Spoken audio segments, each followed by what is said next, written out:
1월 16일 오늘 만나 성경 말씀은 신명기 7장 6절에서 8절까지 말씀입니다.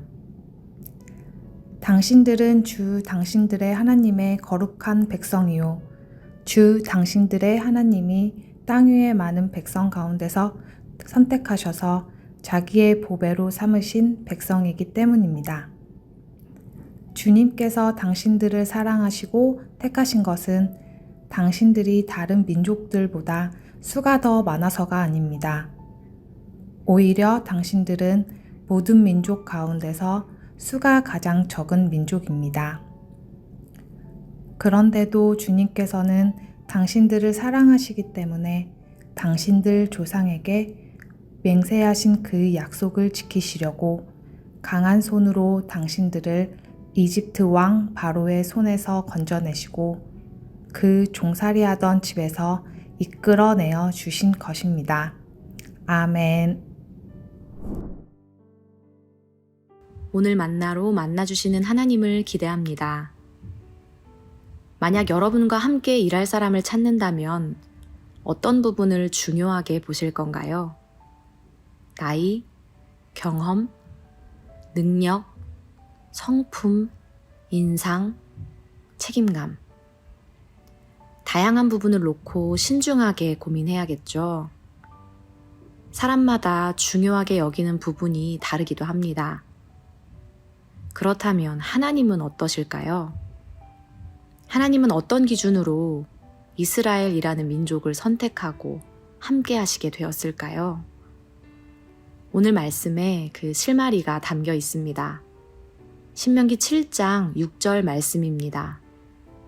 당신들은 주 당신들의 하나님의 거룩한 백성이요 주 당신들의 하나님이 땅 위의 많은 백성 가운데서 선택하셔서 자기의 보배로 삼으신 백성이기 때문입니다. 하나님께서는 많고 많은 사람들 중에서도 이스라엘이라는 민족과 함께 하시기 위해 그들을 선택하셨습니다. 그렇다면 어떤 이유 때문에 그들을 택하셨을까요? 7절 말씀입니다. 주님께서 당신들을 사랑하시고 택하신 것은 당신들이 다른 민족들보다 수가 더 많아서가 아닙니다. 오히려 당신들은 모든 민족 가운데서 수가 가장 적은 민족입니다. 하나님이 이스라엘을 택하신 특별한 이유가 있을 것 같았는데 오히려 엉뚱한 대답이 들려옵니다. 이스라엘은 다른 민족들보다 수가 더 많은 민족이 아니라는 것입니다. 여기서 적다라는 단어는 수나 양을 의미하기도 하지만 하찮은 것을 의미하기도 합니다. 많다라는 단어도 마찬가지로 위대함을 의미하기도 합니다. 그러니 이 말씀은 이스라엘 백성들의 숫자가 적다, 많다를 넘어 이스라엘은 그 영향력이 위대하기는커녕 오히려 모든 민족 가운데서 하찮고 보잘것없는 민족이었다는 말씀입니다. 크고 위대하신 하나님께 어울리는 백성이 되려면 강하고 영향력 있는 민족이 되어야 할 텐데 이스라엘은 오히려 작고 연약한 민족이었습니다. 그럼에도 불구하고 하나님께서 그런 이스라엘을 택하신 이유는 무엇일까요? 8절입니다. 그런데도 주님께서는 당신들을 사랑하시기 때문에 당신들 조상에게 맹세하신 그 약속을 지키시려고 강한 손으로 당신들을 이집트 왕 바로의 손에서 건져내시고 그 종살이 하던 집에서 이끌어내어 주신 것입니다. 하나님이 이스라엘을 택하신 이유는 이스라엘의 힘과 능력 때문이 아니었습니다. 오직 이스라엘을 사랑하시기 때문이었습니다.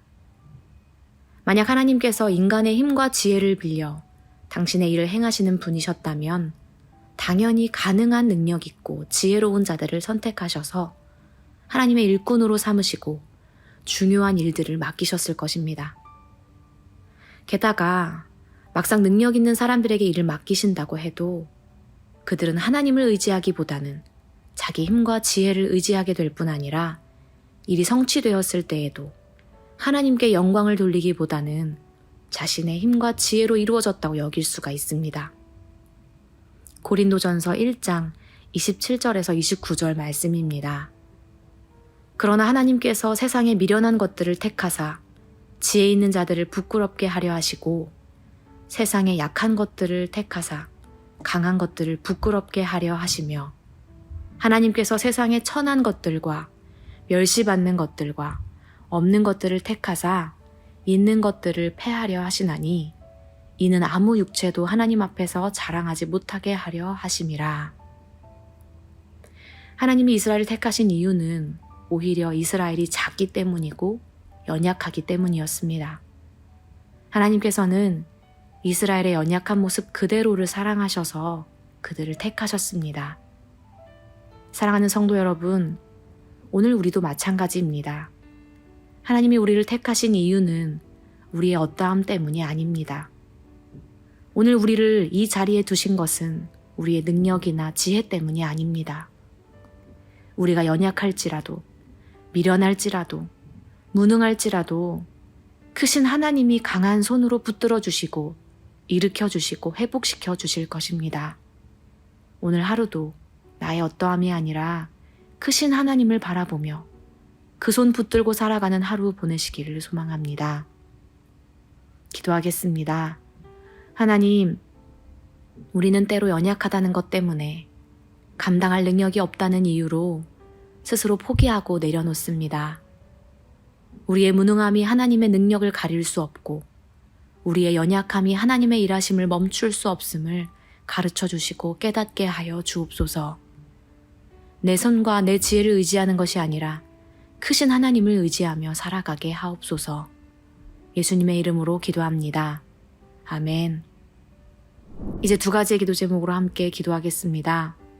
첫째로 주신 말씀을 따라 기도하기 원합니다. 새해 새롭게 맡겨진 업무, 학업, 소명, 책임을 나의 능력과 지혜를 의지하는 것이 아니라 하나님을 의지함으로 감당하게 하옵소서.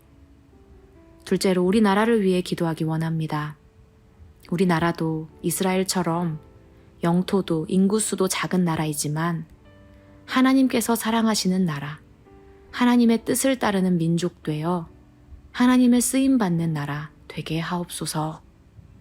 이렇게 기도하신 후에 개인 기도 하시겠습니다.